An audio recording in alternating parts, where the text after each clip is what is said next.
Do you ever wonder when exactly our human civilization realized the importance of equality, basic values, rights, and the laws we follow? The very basic values, rights, and fundamental laws which are mentioned in the constitutions of countries around the world. At what point humans learned to think freely and started searching for scientific solutions to their problems rather than believing in the faith-based, superstitious solutions taught by the religions? So when exactly humanity gave birth to these beautiful ideas and political, scientific and philosophical theories? The answer is the Age of Enlightenment. In other words, the Age of Ideas. But was there really something like the Age of Enlightenment? Let's find out. Hi guys, I welcome you to another episode of the World History series at Eclectic. The Age of Enlightenment was an intellectual and philosophical movement that dominated the world of ideas in Europe during the 18th century, the century of philosophy. The Age of Enlightenment was born of the idea that all human beings share the same basic needs, and that is why all should enjoy the same rights and privileges. The Enlightenment age gave birth to disciplines of political science, economic theories, anthropology, sociology, and modern philosophy. Even the scientific revolution that marked the beginning of modern science during the early modern period was the result of the philosophical groundwork laid down by the great thinkers of the Age of Enlightenment. So when exactly the Age of Enlightenment started? Dating a movement is always a challenge and can never be strictly precise. According to some historians, the beginning of the Age of Enlightenment can be traced back to 1620s, when Europe experienced a surge of scientific inquiry, experimentation and innovation. For some historians, the Age of Enlightenment was the direct result of the Renaissance. As we have already discussed the Renaissance in my last episode of the World History, Renaissance was the cultural rebirth of Europe, which gave people the courage to think freely and challenge the superstitious religious beliefs. And because the people of Europe started to think freely, Europe could enter into the Age of Enlightenment. In other words, the Age of Ideas and Philosophy. Still, if you want me to be specific about the period of the Age of Enlightenment, most historians agree that it began around 1680 and lasted until early 1800. In this episode, I will introduce you to some of the great thinkers of the Age of Enlightenment, who paved the way for the modern world and introduced us to most democratic political theories and the beautiful philosophy of life. There are significant differences between the beliefs of Enlightenment philosophers of different nations and different disciplines.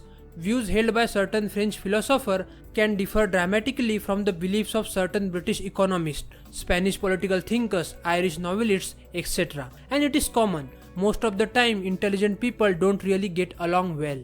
Paris has been a hub of intellectual, cultural, and artistic movements for hundreds of years.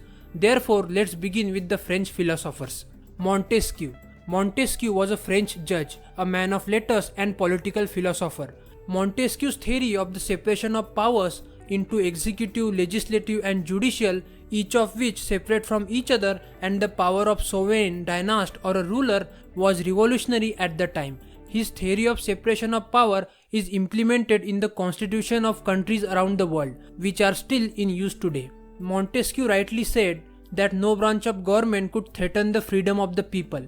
His idea of government became the basis of the Constitution of the United States.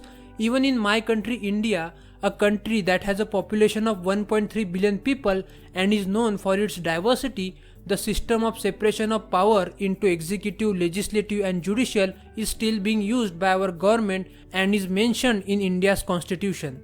Another key philosopher was the ever popular Voltaire. Voltaire used his literary skill to write plays, poems, novels and essays that expressed his philosophical beliefs to the masses. Voltaire was extremely critical of the dogmatic nature of the Catholic Church and constantly campaigned for the separation of the French state and church. Dogmatic means following a set of beliefs without logically questioning them. It also refers to the arrogant opinions based on unproven theories. Next up on the list is Denis Diderot. Denis Diderot made an incredible contribution to the Enlightenment age by co-founding, editing and contributing to the Encyclopedia, which is also regarded as the very first encyclopedia. The Encyclopedia was a 35-volume work created between 1751 and 1772 to incorporate all the world's knowledge into one text. It was also the first encyclopedia to include contributions from many named contributors, and it was the first general encyclopedia to describe the mechanical arts. According to Denis Diderot, in the article Encyclopedia, the encyclopedia's aim was to change the way people think and for people to be able to inform themselves and to know things. Next big thinker is the René Descartes. Descartes is considered as the father of modern Western philosophy. His influence on the Age of Enlightenment was profound. Descartes argued for a dualistic understanding of existence, that human beings are composed of both matter and spirit, and coined the famous term, "I think, therefore I am." Now, after all these French philosophers, let's have a look at the English thinkers of the Age of Enlightenment. Francis Bacon. Bacon was a member of English aristocracy, a philosopher, a writer, and a scientist. He developed the inductive method of scientific inquiry. This approach, that seems like common sense today, stressed that observation and reason are two components needed to come to a conclusion. Bacon introduced the concept of the scientific method during a time when faith-based solutions were offered for practical problems. Thomas Hobbes. Hobbes was a philosopher and a political theorist.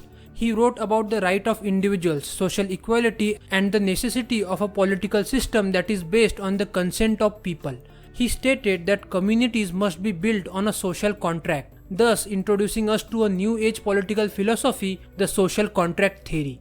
According to this theory, when people elect a government, ruler, or a system with their consent, then they should surrender some of their freedoms and submit to the authority of the ruler or to the decision of a majority in exchange for a protection of their remaining rights or maintenance of the social order. Even in our modern world, our system is very much based on these ideas. John Locke. Locke's writing preoccupied with attempts to find a middle way between understanding of traditional religion and modern science.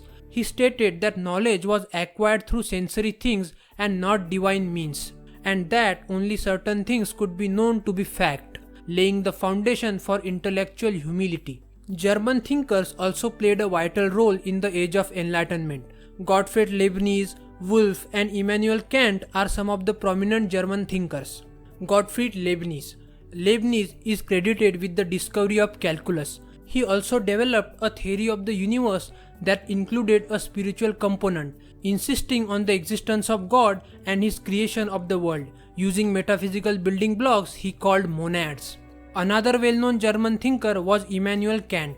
He remains one of the most famous and well-known Western philosophers of all time. His key text, Critique of Pure Reason, directly challenged other Enlightenment philosophers and argued that all human beings are made of experiences that inform their perspective on the world. In simple words, if some person has been cheated on one or more times, he may think that all people in the world are somehow dishonest or cheaters. So it means your life experiences affect your perspective on the world or people around you. Kant also theorized that nothing can be known, only perceived through the senses and perspective of the individual, and therefore pure reason is an invalid approach to thought. In simple words, only pure reason should not be the basis of your thought and the things you do in your life. Even a murderer can have reasons to kill someone, and thieves can have a reason to rob someone, but it does not mean that they are right.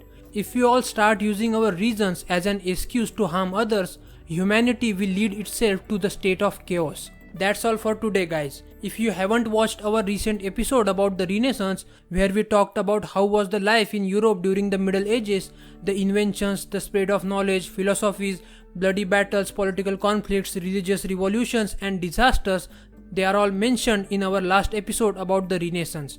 So go ahead and enjoy them. They are right there in the World History playlist.